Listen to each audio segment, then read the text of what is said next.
Well, some effective ways of preventing suicide, the way that we see it. One is we've got to take a look at the time it takes between someone crying for help, essentially, and them actually receiving that help. My name is Bianca McCall, and I am the CEO of Desert Rose Counseling Group. All right.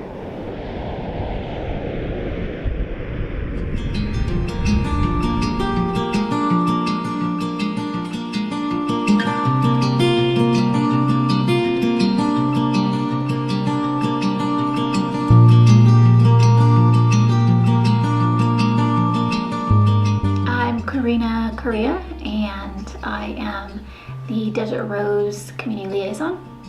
My name is Andre Thomas. I am the Operations Manager / Community Outreach Director.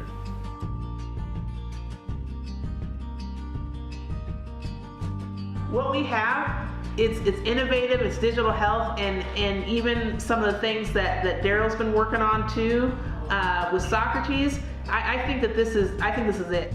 What drove me to found Desert Rose Counseling Group was a life experience, ultimately.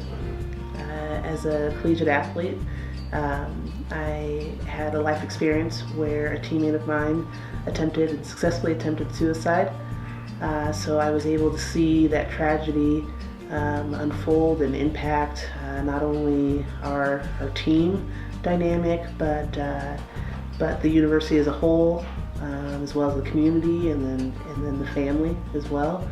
And it was a dynamic that I thought I'd love to be able to be a person to prevent that. Also battling with thoughts of suicide myself. It's been something that's been therapeutic to process with others, to use my own life experiences, to be able to relate to others and meet people kind of in the middle. We've actually had some groundbreaking in building relationships with the community and really being able to link arms with different hospitals, agencies, for a true continuity of care. That's something that we've struggled with for many years, and I mean, it's still a struggle. And as we're trying to break ground with using the teledevices to streamline services, we've kind of had a little bit of friction of individuals and agencies, entities that are a little resistant to bringing in new technology, something that's new and not comfortable because it's unknown. So what we're able to do, and hopefully you guys can see this device, I have the ability now, because of where I'm sitting here, and I'm jumping off of my cell signal, right? I have the ability to look around the room. I have a total of 300-degree rotation, so I can actually look at Bianca and look at the other side of the table. I can also spin around if I'm talking to a client. I can say, how you doing? Or I can actually say, okay, a person asks a question in a group setting, whether it's IOP or any other type of counseling session I might be in, I can address each party, and I have the ability to be fully immersed and fully interactive. One of the unique features that Andre had mentioned is this great sense of presence. Whenever this device moves, whoever it moves to, it automatically gains your attention, and it actually increases the interaction. I have the ability to look up, look down. I can do a total environmental assessment. I can look and see if there's anybody that has fidgeting or if there's something going on. I also have the ability to record the session, and by recording the session, I can take the file and I can put it into the EMR or embed it into an electronic health record. So it gives us a tremendous amount of flexibility to be where the client is while having the provider be at a distant site. What's unique about this also is that it's very portable. When people think about telehealth, telepsychiatry, or telemedicine, you typically default to a wall mount system, like this overly expensive piece that we're using here in this conference room, or in a clinical setting, it might be on a cart. What we can do now is we can take all of that to the client. So when you have a situation where there's an episode and you're doing an intervention, you can actually take it to where that location is. You can go through your contact list. You can say call the provider, and the provider will be readily available. That's one of our biggest missions, especially with our implementing of telehealth, the technology, is to be able to reduce the time it takes for someone to say, hey, I need some help, or for someone else to recognize or identify in someone that there's help that they need, we've got to be able to quicker link people to those resources. We've got to be able to quicker respond as a community of providers, a community of supports, both formal and informal.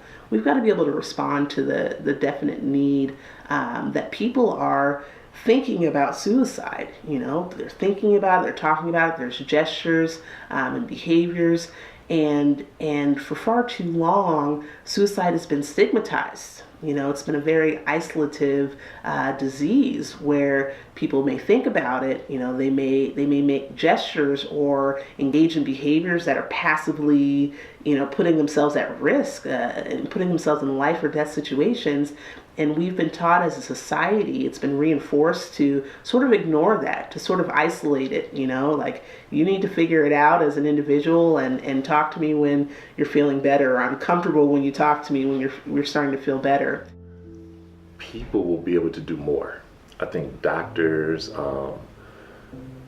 assessors, just people will be able to do more because it's going to streamline everything.